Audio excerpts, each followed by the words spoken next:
कितना सुंदर मौसम,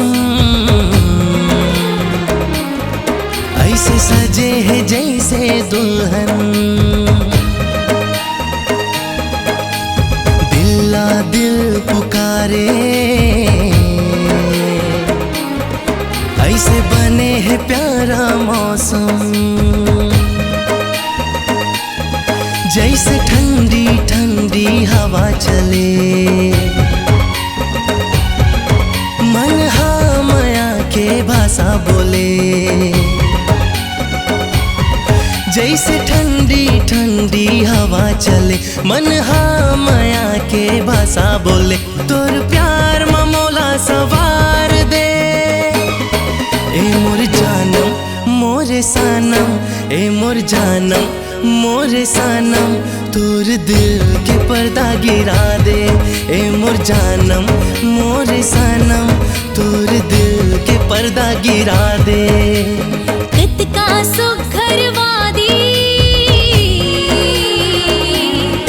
ऐसे सजे है प्यारा गुलशन। चू चू चिड़िया चहके, भौरा संगे म फूल के संगम। ऐसे ठंडी ठंडी हवा चली,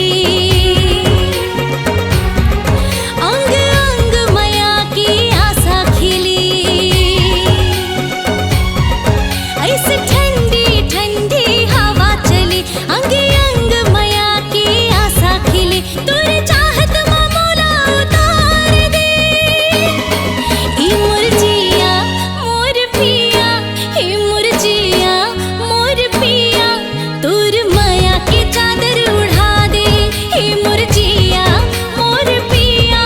तोर माया की चादर उड़ा दे।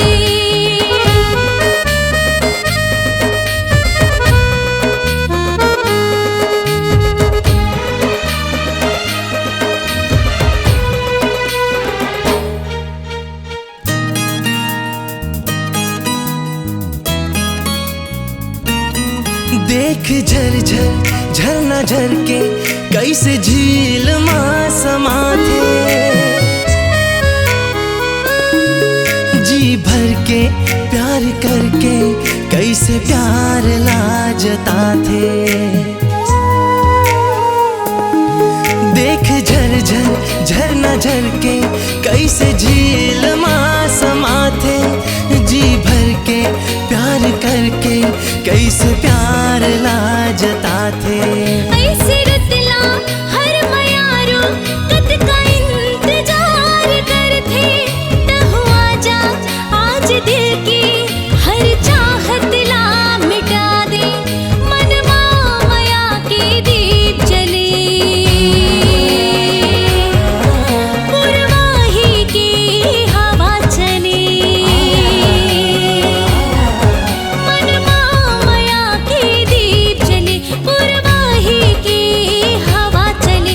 तोरे चाहत मामोला उतार दे, ई मोर जिया मोर पिया, मोर जिया मोर पिया। तोर माया की चादर उड़ा दे, ए मोर जानम मोरे सनम। तोर दिल के पर्दा गिरा दे।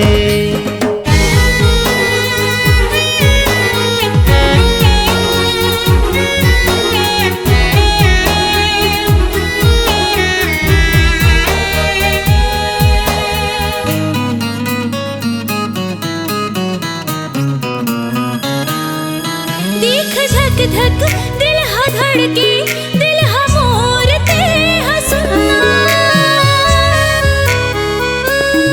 कत का तड़पो तोर माया बर, प्यास ते मोरे बुझाना।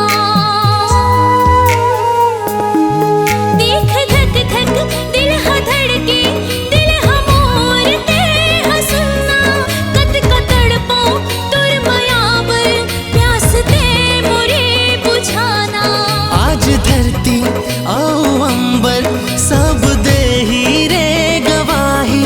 प्यार से जब प्यार के रे मुलाकात हो जाही। देख इंद्रधनुष इंद्रधनुष के रंग खिले। वह माया पीरित के संग चले। देख इंद्रधनुष के रंग खिले, वह माया पीरित के संग चले।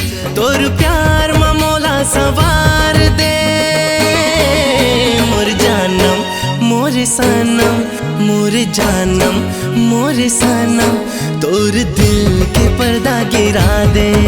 मोर जिया मोर पिया, मोर जिया मोर पिया, दूर माया की चादर उड़ा दे, माया की चादर उड़ा दे। तोर दिल के पर्दा गिरा दे, दिल के पर्दा गिरा दे।